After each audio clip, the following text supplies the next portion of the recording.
Bonjour et bienvenue pour un update lecture spécial Plib. Et comme vous avez pu le voir sur la miniature ou dans le titre, je vais vous parler de La Princesse de Nuit de David Brie, qui est du coup un des 5 finalistes du Plib, qui est du coup mon 4e sur 5 que j'ai lu. Je suis très fière de moi. Il me reste plus que le dernier à lire et à vous chroniquer. Alors, ce livre-ci, de quoi ça parle? Il s'agit de Hugo, qui est un jeune homme qui apprend le décès de ses parents, décès accidentel. Sauf qu'en fait, ses parents, il les a pas vus depuis l'âge de 8 ans, je crois. Non, 10 ans. Et il en a 30, hein. Donc ça fait 20 ans qu'il les a pas vus. Il a été retiré à leur garde parce qu'il était martyrisé. Donc ses parents, en vrai, il en a un peu rien à faire. En fait, pour régler des soucis d'héritage, etc., il est obligé de se rendre dans le petit village où il habitait avec ses parents avant qu'ils ne soient enlevés à leur garde. Et il se retrouve du coup mêlé à leur enquête sur leur disparition, parce qu'apparemment il y a des choses très étranges, et puis lui il constate des choses très étranges dans le village, et du coup on va un petit peu suivre Hugo qui va enquêter sur la mort de ses parents, mais aussi sur ce que cache ce village qu'il a quitté il y a 20 ans et qui lui rappelle pas mal de souvenirs. Puisque il y a 20 ans, juste le dernier jour où il était dans ce village, lui et ses amis sont partis en forêt et seul lui est revenu. Les 2 autres enfants ont disparu. Et voilà, c'est un petit peu le thème et l'ambiance de ce roman. Une ambiance assez dark et la couverture qui est flippant. Et c'est exactement ça. Alors j'avais très peur, si vous vous en souvenez, de le lire parce que je suis clairement une flippette. Donc l'été pour le lire c'était parfait pour moi. Et je ne vais pas vous mentir, il y a certains passages, surtout la première moitié du roman je trouve, où j'étais pas bien. L'ambiance était très bien dite, je l'ai lu à un moment et je m'en suis voulu juste avant d'aller me coucher, donc nuit d'été, juillet, il faisait 30 degrés. Mais j'avais peur, j'étais transportée dans cette ambiance, je crois qu'ils sont en hiver dans le roman, bref, très froide, et puis surtout, c'est flippant, il y a des choses qui se passent, c'est hyper flippant, c'est rien de gore, je vous préviens, mais moi c'est l'ambiance comme ça, là, ça me faisait peur, du coup j'ai eu beaucoup de mal à m'endormir parce que j'étais flippée. Ce côté-ci, ambiance, jusqu'à la première moitié du roman, c'est très bien.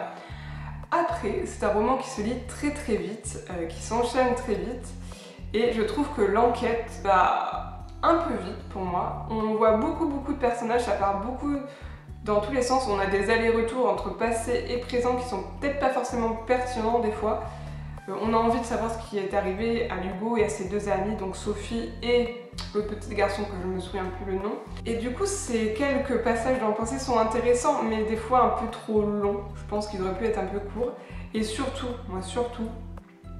c'est la fin. La fin m'a pas du tout plu, j'ai l'impression qu'on avait monté un gros truc et que c'est tombé comme un soufflé. C'est précipité, ça arrive comme un cheveu sur la soupe, t'as pas vraiment d'explication. Finalement, la princesse au visage de nuit que Hugo cherche pendant une bonne partie du roman, ou du moins qu'il essaye de savoir, de se rencarder sur la légende, ça retombe comme un soufflé. Je suis restée sur ma faim, y a pas d'autre mot. J'ai pas trop aimé les personnages, Hugo est pas un personnage auquel je me suis attachée, même s'il a subi des trucs horribles étant enfant, franchement ses parents étaient horribles avec lui. Il a bien eu raison d'être placé en famille plutôt que d'être resté chez ses parents, mais j'ai eu aucun feeling avec lui, ni aucun des autres personnages, enfin on en suit vraiment lui surtout et Anne, la sœur de Sophie, qui a dû faire face pendant toute sa vie à la disparition de sa grande sœur. Du coup, Anne est enquêtrice sur l'enquête. Et voilà, il y a ces 2 personnages et j'ai pas eu du tout d'atome crochet avec eux. J'ai bien aimé la lecture, comme je vous dis, c'est addictif, ça va vite. Mais clairement, la fin, ça retombe comme un souffle. Je suis vraiment un petit peu déçue parce que l'aspect fantastique que j'attendais tout le long du roman, finalement arrive à la toute fin et peu fantastique pour moi. Enfin, c'est juste bizarre, on va dire ça comme ça.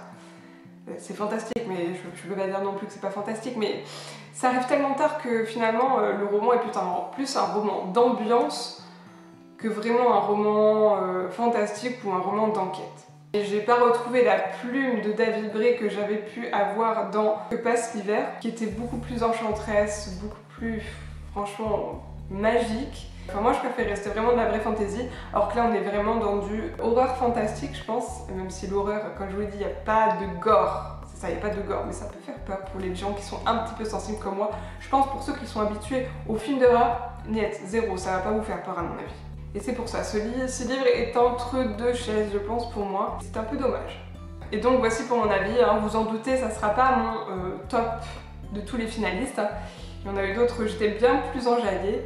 Donc pour ceux qui ont lu ce livre, n'hésitez pas à me dire ce que vous en pensez en commentaire, qu'on en discute.